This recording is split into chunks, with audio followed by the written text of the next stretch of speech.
Oh my god, it is finally here. Yo, what's going on, guys? Officer Random here, and I'm back with a little bit of a different style video this time. So in this one, we're going to be talking about the quote-unquote biggest update of the year. And it's packing a punch. It's bringing a lot of new concepts, and it's pretty interesting. So let's just dive right into this. So they're going to be reworking the king levels, which is very interesting. I saw a bunch of people complaining about this king level change, but I really don't know how it could be perceived as a bad thing. I think some people don't understand what they're doing, so allow me to explain. So basically, the king tower levels are still capped at level 14. Okay, so the king tower levels are staying exactly the same. But what they're doing is they're making it so you can still progress in level throughout your journey in the game. Without feeling like you're just stuck. I know a lot of people would get to like level 13 was the worst example, and it'd feel like you were at level 13 for like a year. Like some people are at level 13 for more than a year. Like it takes forever to get to level 14. So what they did was they just shortened that gap. Also, what's really nice about these new levels is that you actually unlock champions before level 14, so now I think you get it at around level 12, king level 12, which is massive for, it doesn't really make a difference to me, maybe on my third account, but I know for a lot of players out there, that is a massive difference. All right, so basically right here is a good chart explaining what they did to the current levels. So at level 14, that's pretty much like being level 42. So they also have this king level forecaster if you want to go check it out to see what king level you will be after the update. I, of course, will be level 50, but on my mini account, I will only be level 44, even though I'm level 14 right now. So just because you were level 14 doesn't mean that you're automatically at level 50. If you just got level 14, you're going to be at level 42. Alright, this is the part of the update that's got a lot of people chirping. Not that many people are happy with this part of the update, but I'm going to try to explain it the best I can, but I really don't understand it that much myself. So I'm going to try my hardest. It says say goodbye to ladder here. So basically there's going to be two different types of ladder now. There's going to be this casual ladder. That's still the trophy system that goes up to 7,500 trophies. These are all the new arenas. There's arenas now go up to 20, and it goes up to 7,500 trophies. Now, there's another type of ladder called the Path of Legends, and this is the new ranked mode. So, something cool about the new ladder update is this new trophy floor system. Alright, so there's a good diagram here describing the steps. The steps basically, there's these silver steps which you can drop down. Let's say you win 5 matches, you're all the way up at 5. You can drop to 4 if you lose. But once you get to a gold step, you can no longer drop below that step, which I think is a really good idea. Helps people from, tilting 1,000 trophies. If you're above the Champion League, it won't really affect you as much. So it won't really affect like me, but I know it'll affect a lot of people in this range. So overall, I think the gold step's a very good thing, and I think it's a smart idea. So this is the part of the update that's got a lot of people upset. The Ultimate Champion part of the update, a lot of the top players are upset over this part of the update. So basically, once you get into Ultimate Champion, of course, there's no more of those golden steps, so you can tilt down, but that's not why people are upset. It's because of the player rating system and how the leaderboards are going to work. So they're completely scrapping the old idea of trophies, as I explained before, or at least making it a different mode, the casual mode. But how players are being ranked now is based off of this player rating system, which it doesn't give a lot of detail on, and a lot of people assume it means it's just based off of your win percentage, which a lot of top players are upset about, because yes, of course, win percentage, the higher your win percentage, the better you are. In theory, theoretically, that's how it would go, and that's what I thought at first. But the more I thought about it, some people gave the argument like, why not wait till the last day of the season to then go ahead and push. You're going to get the highest win percentage because everyone's already pushed up. You're going against players that are worse. So you're going to have a higher win percentage. You're going to end higher than everyone else. Or what happens if I get to 8,000 trophies and I win one match. Now I have a 100% win percentage. Now, I don't think that's how it's going to work, but I think it's got a lot of people questioning how it is going to work and what exactly this player ranking system is and how it's kind of like, I don't know, it was so simple before, if I have more trophies, then I'm ranked better than you. But now it's kind of like up to this ELO system, it feels like this system where you can argue, oh, I did better than him, but he's still ranked better than me. So there could be a lot of that going on.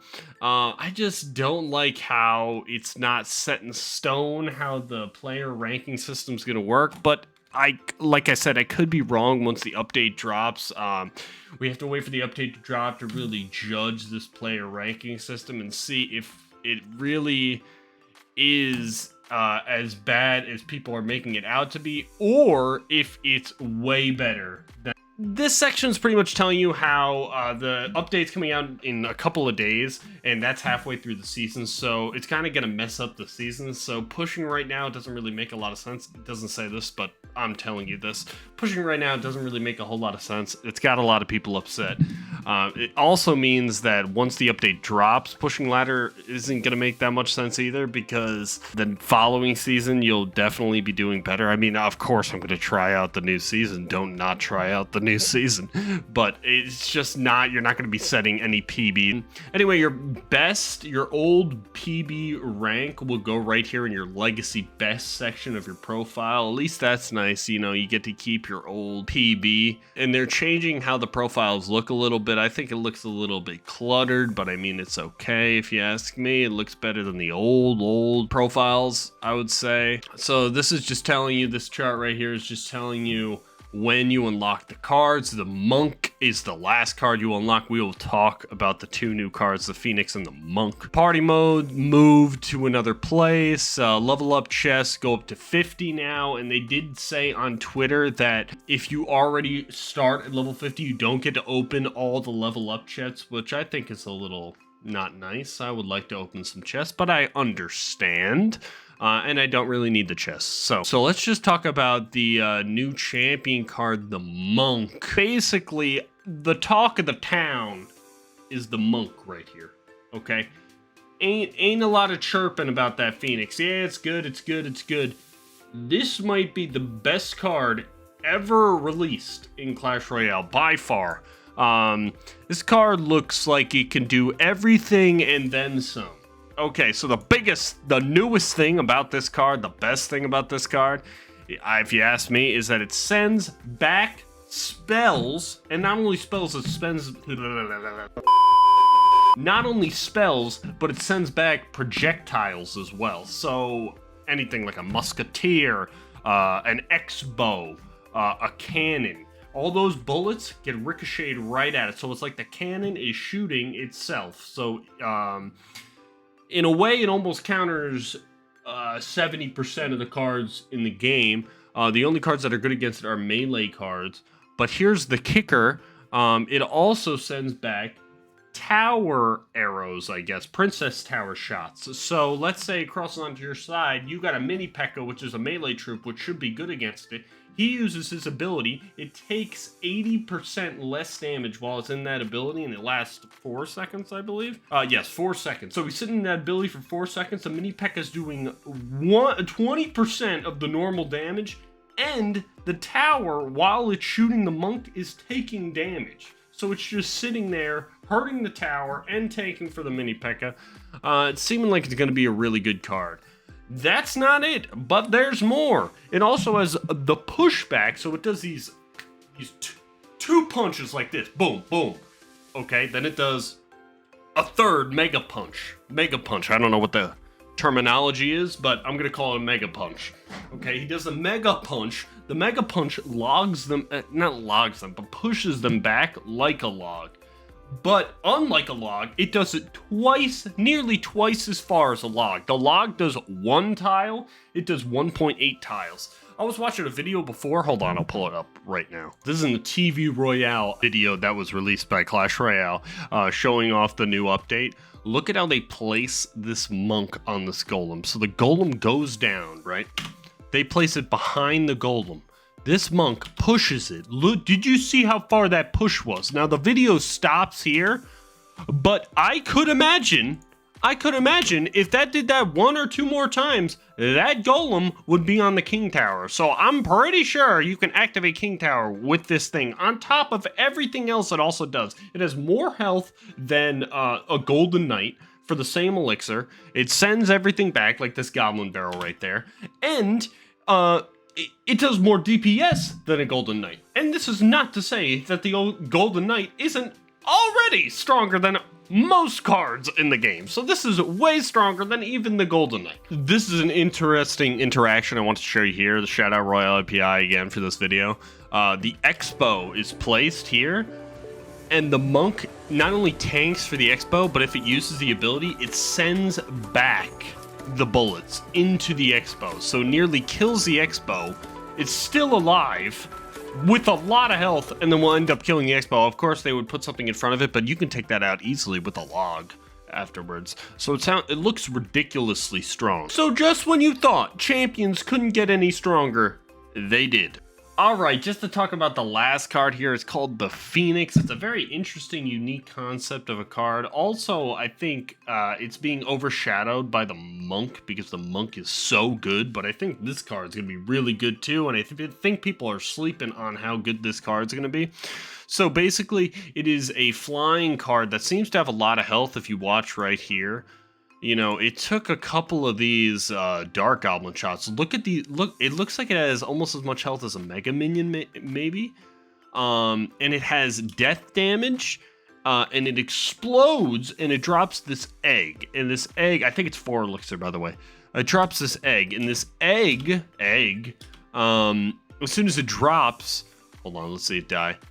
It can rehatch, so if you don't kill the egg in time, so it doesn't do that much DPS it seems, but it does have a good amount of health, and if the egg drops and the tower doesn't kill it in time, which if it's just a princess tower shooting it, like this princess tower right here, it will not die in time, so you need something else shooting it. It will come back to life by itself. I could see this being really good with like maybe clone, like a lava clone deck, which I hate to say, but there might be a little bit more lava clone in the meta. And that's what I see it being in. I don't know, but we'll just have to see how the meta turns out. But that's what my imagination thought too. But anyway, that is the update mostly. I might have missed a couple of things, and then maybe some more things that come into the update that we haven't even seen yet.